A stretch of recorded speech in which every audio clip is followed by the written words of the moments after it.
யார் வராங்க தெரியலையே. நாம இவங்களுக்கு சர்ப்ரைஸ் கொடுத்தா அவர் நமக்கே சர்ப்ரைஸ் கொடுக்கறாரே.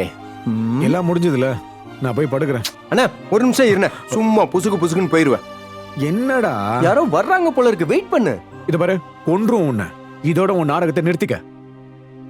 அம்மா வா போலாம். கண்மணி, அந்த எஸ்ஐ வெளியே இருக்காரு. அதெல்லாம் நான் ஏதாவது சொல்லிக்கிறேன், நீ வா.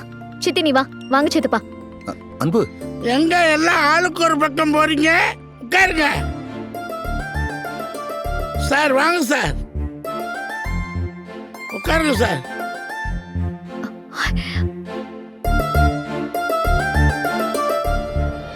நாங்க சட்டத்தை தான் ஃபாலோ பண்ணிட்டு இருக்கோம். வெறும் ஃபைனோட எல்லாம் விட முடியாது. ஹோட்டல்ல மூடி சீல் வச்சு தான் ஆகணும்.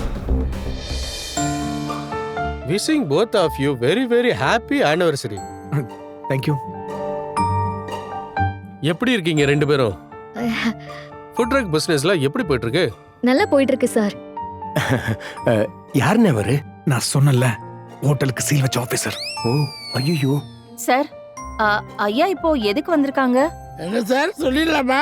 சார் சொல்லிருங்க sir. No no no no, இது உங்க டிபார்ட்மெண்ட், நீங்க தான் சொல்லணும். அன்பு, சார். கண்மணி, சார் சொல்லுங்க. உங்க ரெஸ்டாரண்ட்டுக்கு வச்ச சீலை ரிமூவ் பண்ண சொல்லி ஆர்டர் வந்திருக்கு.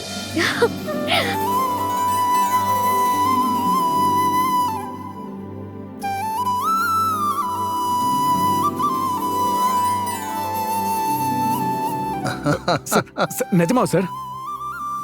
Thank you sir, thank you so much. நியாயமா இந்த தேங்க்ஸை நீங்க புண்ணியராஜி சாருக்கு தான் சொல்லணும். அவர் இத பத்தி என்கிட்ட பேசலனா இது இவ்வளவு சீக்கிரம் நடந்திருக்காது.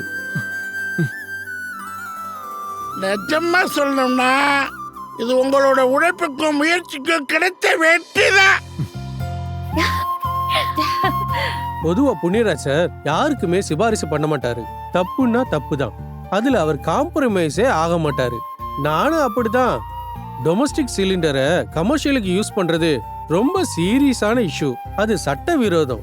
எந்த வகையிலையும் அதை நியாயப்படுத்தவே முடியாது. எப்பவுமே நான் அதை மன்னிக்கவே மாட்டேன். ஆனா புண்ணியராஜ் சார் உங்களுக்காக அவ்வளவு தூரம் பரிஞ்சு பேசினாரு. அவர் யாருக்காகவும் இப்படி பேசி பார்த்ததே இல்லை.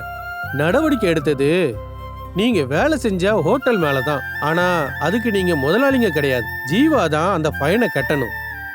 ஆனா இப்படி ஆனதுக்கு காரணம் நீங்க தான் உணர்ந்து அந்த ஃபைனை கட்டுறதுக்காக ஒரு ஃபுட் ட்ரக்ல ஒரு பிசினஸ் ஆரம்பிச்சு டே நைட்டா அதுக்காக அயராம உழைச்சிங்களே, அந்த பொறுப்புணர்ச்சியை பத்தி தான் சார் முக்கியமா என்கிட்ட சொன்னாரு.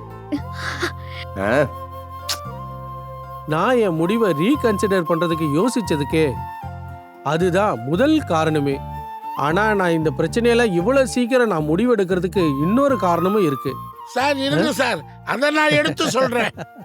ஃபைன் அமௌண்ட் அடைக்கிறதுக்காக நீங்க ஃபுட் ட்ரக் பிசினஸ் ரொம்ப சீரியஸா செஞ்சது எனக்கு ரொம்ப சந்தோஷம்.